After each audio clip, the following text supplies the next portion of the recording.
Hello and welcome to this edition of FYI Weekly, your official source for City of Greensboro news and information.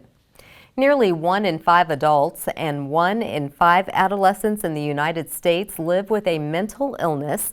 Sadly, when treatment is available, many don't seek help because of the stigma associated with mental illness and substance misuse. The Guilford County Board of Commissioners proclaimed May as Mental Health Awareness Month with a commitment to break the stigma.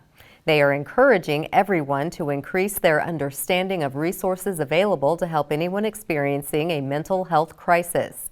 Guilford County's Behavioral Health Center provides urgent care, facility-based care, and outpatient services to adults and children as young as 4.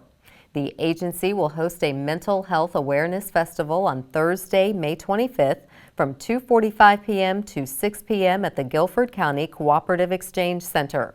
The festival is free and open to the public. This will be an opportunity to take advantage of mental health resources while participating in family-friendly activities. Attendees can take advantage of health screenings, therapy dogs, line dancing, yoga, food trucks, and much more. The Guilford County Cooperative Exchange Center is located at 3309 Burlington Road in Greensboro. Meantime, anyone experiencing a behavioral or mental health crisis is encouraged to visit the Behavioral Health Urgent Care Center at 931 3rd Street in Greensboro. Appointments are not required and the center is open 24/7. Visits are confidential. Call or text 988, the National Suicide and Crisis Line, to speak with a trained crisis counselor for free. The Greensboro Urban Area Metropolitan Planning Organization, or MPO, has released the draft program of projects for fiscal year 2023. This is available for public review and comments between today and Thursday, June 8th. A public hearing on the documents will be held during the June 21st virtual meeting of the MPO Transportation Advisory Committee. The draft program of projects is a list of planned federal and state transit grants to support bus and paratransit services local agencies will apply for in the 2023 budget year. The proposed grants are for the Greensboro Transit Agency, the Piedmont Authority for Regional Transportation, and Guilford County Transportation and Mobility Services. The draft program of projects is available for review on the MPO website. Written comments on those documents are due by 5 p.m. on Thursday, June 8th. Send written comments to the attention of Tram Truong by fax at 336-412-6171 or by mail to P.O. Box 3136, Greensboro, North Carolina 27402. Comments can also be shared online during the public hearing on June 21st. For more information about the meeting, please visit the MPO website. Creative Greensboro is once again hosting the Music for a Sunday Evening in the Park, or Musep concert series. The popular event is in its 44th season. Concerts start on June 4th at 6 p.m. in various parks throughout Greensboro. Concert goers will see and hear from some long-standing favorites, including the Greensboro Concert Band, New Blue, and the Greensboro Big Band.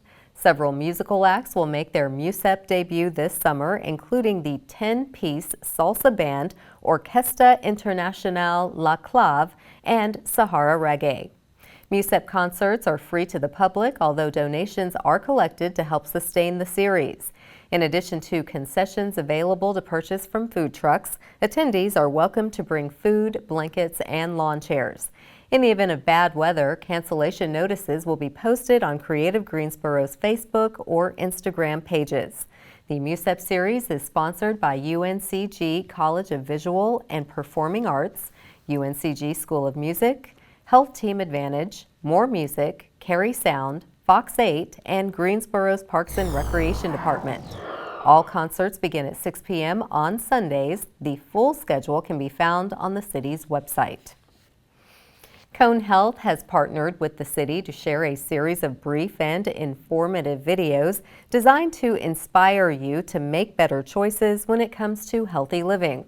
Following these tips is an easy way to help each of us improve our quality of life. Let's take a moment to check out today's News for Your Health. 1 in 4 Americans suffer from allergies. Don't let the things that contribute to your symptoms stop you from enjoying your activities.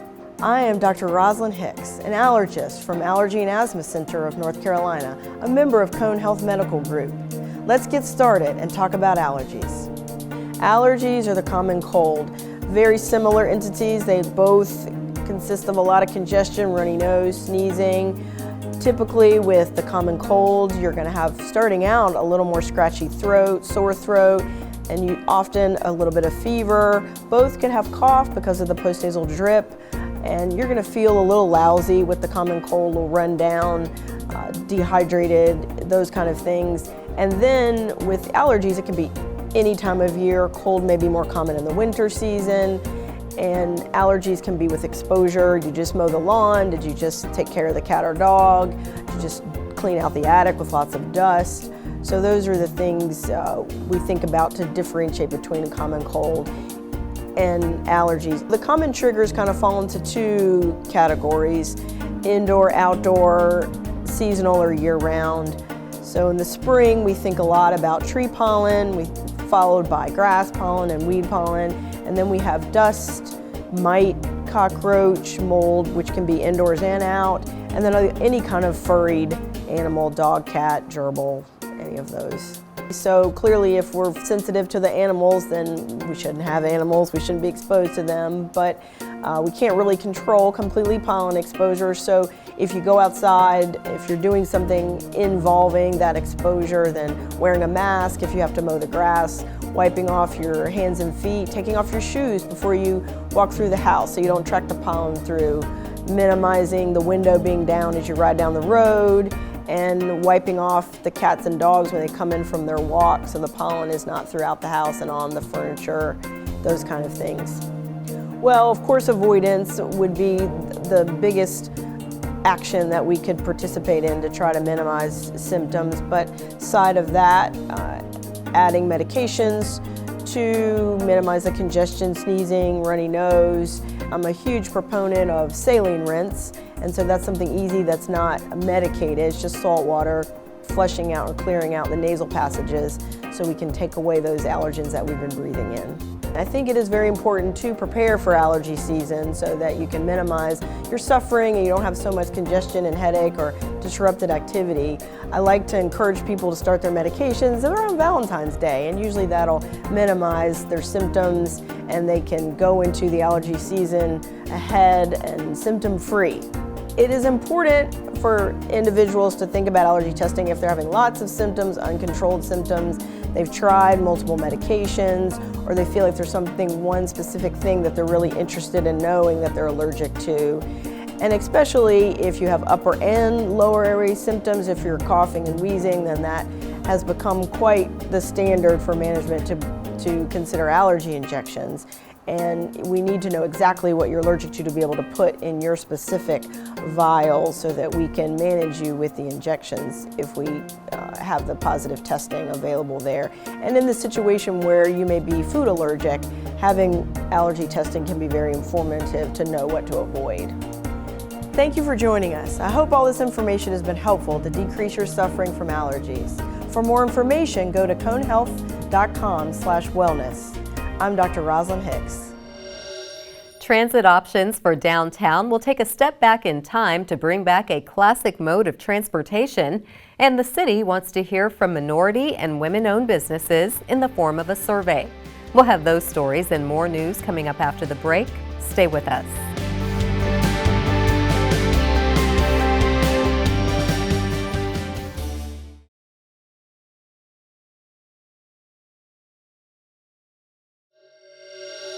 Welcome back to FYI Weekly. Consulting firm Griffin & Strong is conducting a disparity study for the City of Greensboro's Minority and Women Business Enterprise Office.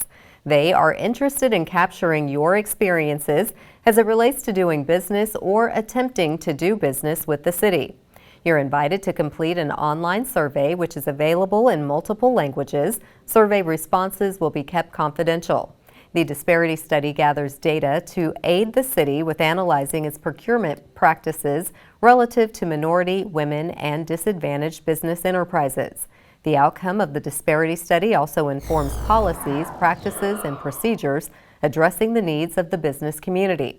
For more information, send an email to Griffin & Strong. Beginning in July, Greensboro will see the return of the downtown trolleys. City voters approved the first $90,000 of funding for the pilot project in 2019 during Cycle 3 of Greensboro's participatory budgeting process. This allows residents to determine how to spend city funds. The trolley was the highest vote getter.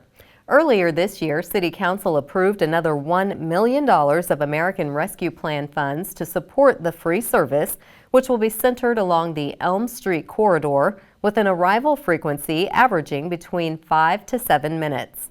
The trolley route will support economic activities on Elm Street while connecting downtown visitors with a growing number of merchants and entertainment venues 7 days a week. It will run from the morning until as late as midnight. GTA will operate 4 trackless trolley vehicles, which are refurbished diesel-powered buses with an exterior design that mimics the classic rubber-tired trolleys last seen in the Gate City in the 19th century. Another feature includes the nostalgic bell, which will announce arrivals at specially marked trolley stops. If you frequently visit downtown Greensboro, you can share input on your experiences by taking the Downtown Parking User Survey. This is available online, and the deadline to take the survey is Thursday, May 26th. Downtown business owners are invited to take the Business Owner Survey. The results of the 2 surveys will help inform the Greensboro Downtown Parking Plan, which aims to make parking in the Central Business District more convenient. The city has hired consultant Kimley Horn to develop the plan. The goals of the plan include managing parking in a way to support local businesses, reduce congestion, update pricing and enforcement programs, and efficiently manage existing parking facilities and loading zones. The Greensboro Downtown Parking Plan is expected to be complete by this fall. It will provide recommendations for improving downtown parking. Using the clothes dryer and plugging cords into the outlet are common activities we don't give much thought. Coming up after the break, we'll talk about safety hazards posed by these household conveniences. Stay with us.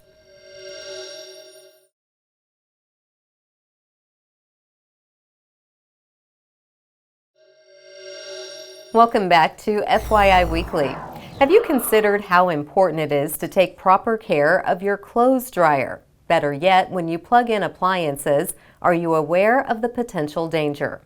Joining me now to tell us and share some simple safety tips to avoid fires and injuries is Dee Shelton. She is the Fire and Life Safety Coordinator for the Greensboro Fire Department. Hello, Dee. Welcome back. Hey, Carla. Thanks for having me. Absolutely. So we're talking about things that are very commonplace, clothes dryers. People use them all the time.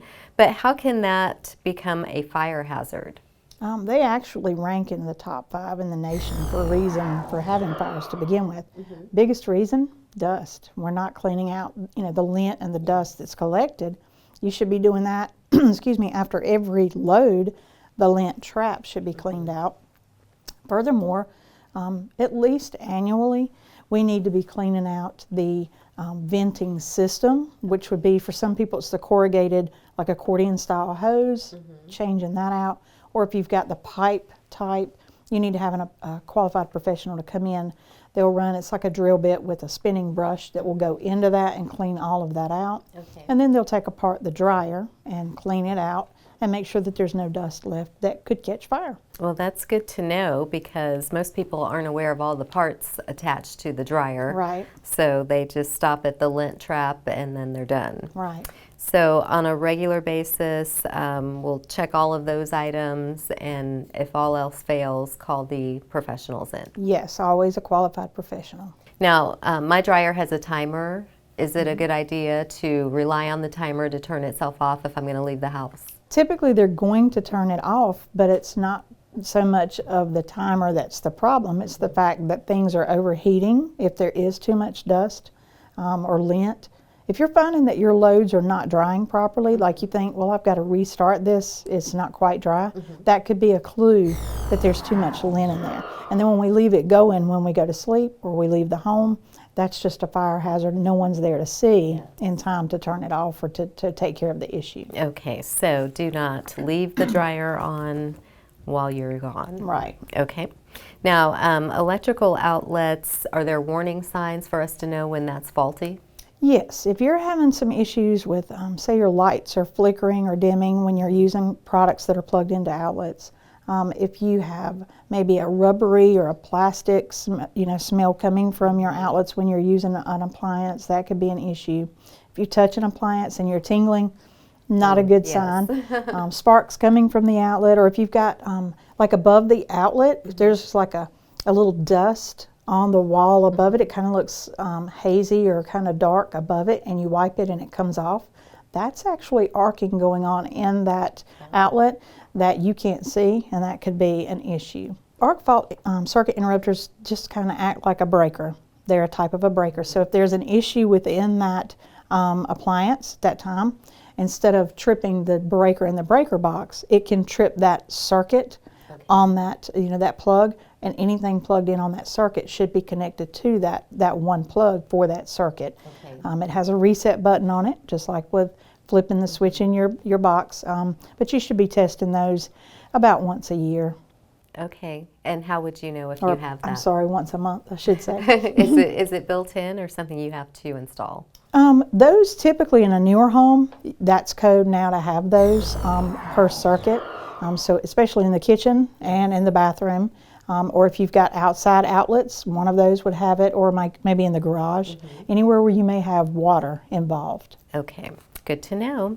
Well, these are always a wealth of knowledge that you share with us to keep us safe, and when in doubt, when it comes to anything electrical, call the professional electrician. Absolutely. They need to be licensed. Yes, if they're not qualified, licensed, I would not have them working on my electrical outlets. And I'm going to go check my dryer and make sure the accordion hose is clear. Yes. Thank you for that, Dee. Thank you. And for all your tips always.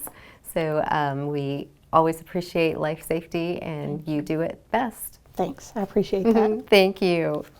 Stay tuned for some interesting and useful information about Greensboro as we tell you something about the city. That's coming up after the break. Stay with us.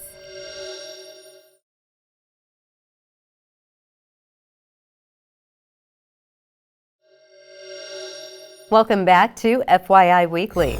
One way to stay informed about decisions that impact you and our city is by attending or tuning in to City Council meetings at 5:30 p.m. on the first and third Tuesday of the month.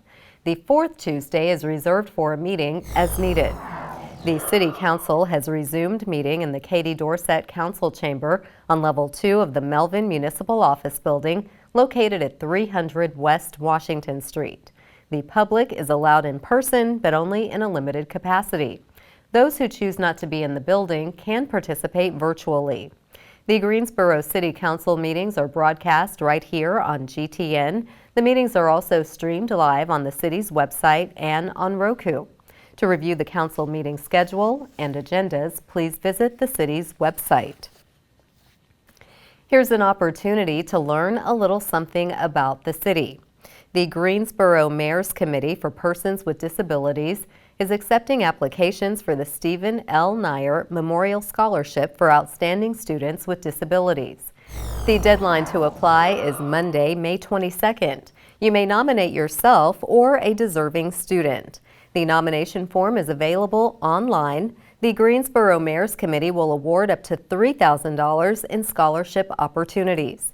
To qualify, an applicant must be a high school senior, must be currently enrolled at a school located within Guilford County, and must be enrolled or planning to enroll in post-secondary education or vocational training in the fall of 2023. Recipients will be recognized during a special ceremony at the Greensboro City Council meeting on Tuesday, June 6th. The Greensboro Mayor's Committee for Persons with Disabilities is a nonprofit coalition of businesses, human service agencies, and individuals of all abilities. Their mission is to create a barrier-free community. The scholarship is named in memory of Stephen L. Nyer, former Executive Director of Lifespan Incorporated, a longtime member of the committee, and a community advocate for persons with disabilities. For more information and to access the nomination form, visit the city's website. Coming up after the break, we'll showcase our department spotlight, but first, prepare to mark your calendars for the places to go and things to do on the town. I'm Dave, and here are some of the special events happening this weekend on the town. The Tony Award-nominated musical Frozen descends on the Tanger Center from May 17th through June 4th. Enjoy the songs you know and love from the original Oscar-winning film, plus an expanded score with new music by the film's songwriters. Tickets start at $29 and may be bought at the Tanger Center box office or online at tangercenter.com. Book lovers, take note, the 6th annual Greensboro Bound Literary Festival is May 18th through the 20th. Thousands of readers, writers, publishers, and scholars come to town for this annual celebration. The festival features 55 authors in 32 different activities, including 2 workshops. Visit greensborobound.com for a complete listing of events.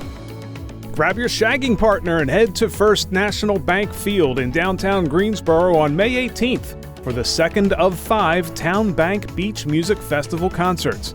The Catalinas provide the tunes this night, so bring your blankets and enjoy the show. General admission tickets cost $15. Learn more about the 5-concert series online at downtowngreensboro.org. The Greensboro Science Center celebrates Endangered Species Day on May 20th with educational tables throughout the facility, a scavenger hunt, and other family-friendly activities. The center will also celebrate the reopening of the Cole Family Monarch Center and Butterfly House for the 2023 season. Reserve your tickets at greensboroscience.org. On May 20th, shutterbugs of all ages and skill levels are invited to a free afternoon of photography on the grounds of the Kathleen Clay Edwards Family Branch Library. Take pictures of the area's reading garden, walking trails, ponds, and wetlands, and then submit your work for an online exhibit on the Greensboro Public Library's Facebook page. Learn more at greensboro-nc.gov. Stay tuned to FYI Weekly for more happenings on the town.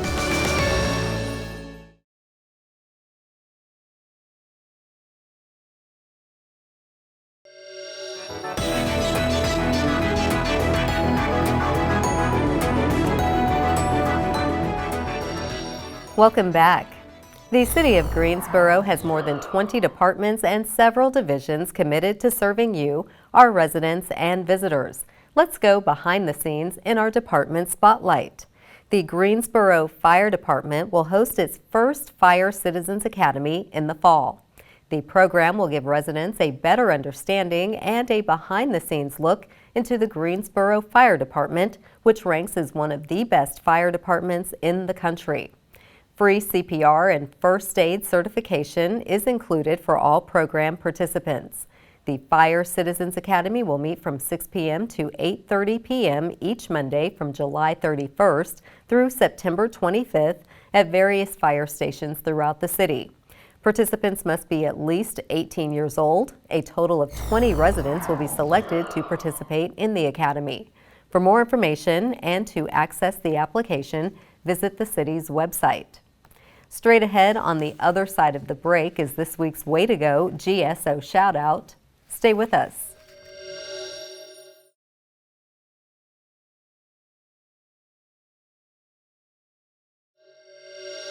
As we draw to a close, we always want to end on a positive note with our Way to Go GSO Shout Out. This week's shout out goes to the Lewis Recreation Center. The community is invited to attend the celebration of Black culture taking place at Lewis Recreation Center on Friday, June 16th. This family-friendly event is free and will take place from 5 p.m. to 7 p.m. Festivities will feature dance, poetry, spoken word, gospel, and African dance routines performed by community members. Products sold by Black-owned businesses, including art, will be on display. Performers and business owners who wish to participate as a vendor should contact Chanel Webster at 336-373-3330. Lewis Recreation Center is located at 3110 Forest Lawn Drive. That concludes this edition of FYI Weekly, but you can easily stay connected to the latest city news by linking to us on Facebook, Twitter, YouTube, and Instagram. Alexa users can subscribe to our 5-minute flash briefings, which airs on 90.1 FM and 100.7 FM. Be sure to download both weekly podcasts, Talk City Greensboro and Connect GSO, plus GTN is streaming on Roku. For all of us here at the City of Greensboro, thanks for watching, and we'll see you next time.